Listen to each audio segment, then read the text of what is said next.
क्या होगा अगर मैं रोज एक सेम मसल को ट्रेन करूं? क्या वो ज्यादा ग्रो करेगा या फिर क्या वो रिकवर भी कर पाएगा? क्या ज्यादा एक्सरसाइज करने से ज्यादा मसल बिल्ड होता है? इन्हीं सवालों के जवाब के लिए मैंने अगले 7 दिन तक ट्रेन किए सिर्फ शोल्डर्स, जिसके लिए आने वाले 7 दिन मैं रोज करने वाला हूँ 100 लिटरल रेज, जो कि एक बेस्ट एक्सरसाइज है शोल्डर्स के लिए। बट तुम सोच रहे होगे कि मैं ये सब क्यों कर रहा हूँ? देखो, एक्चुअली शोल्डर्स मेरे फिजिक का हमेशा से एक बहुत अच्छा पार्ट रहे हैं, बट बीते कुछ दिनों से मैं उन पे ध्यान नहीं दे पा रहा हूँ, जिसकी वजह से they are lacking a lot. And मैंने रिसेंटली एक स्टडी पढ़ी है जिसके अंदर बताया गया है कि shoulders respond good to higher volume. And इसी थ्योरी को टेस्ट करने के लिए मैं कर रहा हूँ ये चैलेंज। ये थी हमारे चैलेंज की पहले की कंडीशन। एंड हमारा शोल्डर विड्थ है अबाउट 22.3 इंचेस, जिसको हम कंपेयर करने वाले हैं 7 दिन बाद। चलिए शुरू करते हैं। आज था हमारे चैलेंज का डे 1 और जितना एक्साइटेड था मैं इसको करने के लिए, उतना ही डरा हुआ भी था, क्योंकि 100 लेटरल रेस करना कोई आसान बात नहीं है। इसीलिए मैंने इन 100 लेटरल रेस को 3 या 4 सेट में डिवाइड किया। ये था set 1 of our challenge. And to be honest, lateral raises are one of my favourite exercise for shoulder. तो मजा तो आ रहा था। जैसे जैसे हमारे सेट्स बढ़ रहे थे वैसे वैसे उनको करना मुश्किल हो रहा था, but somehow I survived the day 1। आज की फिजिक कुछ ऐसी थी और शोल्डर का पंप बहुत क्रेजी था। डे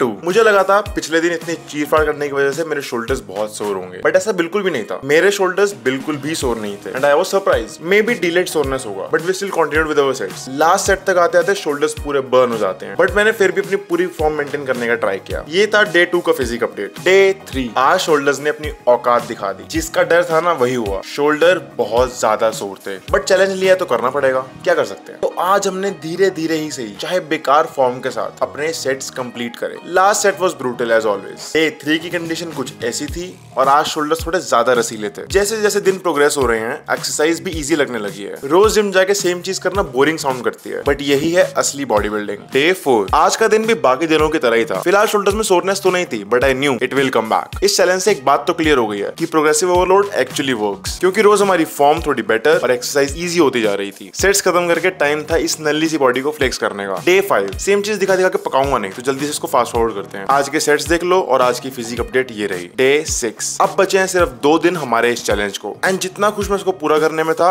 उतना ही एक्साइटेड था इसके रिजल्ट्स देखने के लिए। डे 6 तक आते आते सेकंड और थर्ड सेट बहुत इजी लगने लगे थे, which means I have increased my strength. इसके बारे में मैं बहुत खुश था। आज के रसीले शोल्डर्स कुछ ऐसे थे। डे 7 हमारा फुल एंड फाइनल डे इस चैलेंज का। मुझे इस चैलेंज से कुछ सीखने को मिले या ना मिले, पर मुझे इतना पता चला है कि डिसिप्लिन रखना कितना इंपॉर्टेंट है, मोटिवेशन से भी ज्यादा। पिछले 7 दिन सिर्फ डिसिप्लिन ही मुझे यहाँ तक ला पाया है, मोटिवेशन एक कभी नहीं कर पाता। Anyways, time for the results. ये थी हमारी बॉडी कंडीशन लगातार 7 दिन 100 लिटरल रेस करने के बाद। कंपैरिजन के लिए ये लो साइड बाय साइड कंपैरिजन। अब सबसे शॉकिंग पार्ट, हमारी शोल्डर की विड्थ में 0.3 इंचेस का इंक्रीमेंट आया है। एंड मुझे पता है सुनने में बहुत कम लग रहा होगा, बट बॉडी बिल्डिंग जैसे स्पोर्ट में जहाँ पे इंचेस ग्रो करने में महीने लग जाते हैं, वहाँ पे 0.3 ग्रो करना is a very big thing. So I am very happy with the results. तो जो हमारा सवाल था कि ज्यादा एक्सरसाइज करने से क्या ज्यादा मसल ग्रो होता है, maybe yes, maybe no. ये सेम चीज हर मसल के लिए काम नहीं करती। Maybe it work for shoulders but it won't work for our back. तो ट्राई इट आउट योरसेल्फ। मैं चाहता हूँ कि तुम भी एक बार चैलेंज ट्राई करो and tag me with your results. बात रही रिकवरी की, वो डिपेंड करता है तुम्हारी स्लीप और तुम्हारे खाने पे। मेरा स्लीप और मेरे डाइट ऑन पॉइंट था इस चैलेंज में, that is why it helped out. जितना मजा मुझे सब करने में आया, आई होप उतना मजा तुम्हें एज अ व्यूअर देखने में आया होगा। अगर मजा आया है तो लाइक दबा देना, और सब्सक्राइब नहीं हो तो सब्सक्राइब कर लो ना यार, क्या दिक्कत है। ऐसे और चैलेंज चाहिए तो कमेंट कर देना चैलेंज। मिलते हैं नए वीडियो में। सावधान रहें, सतर्क रहें।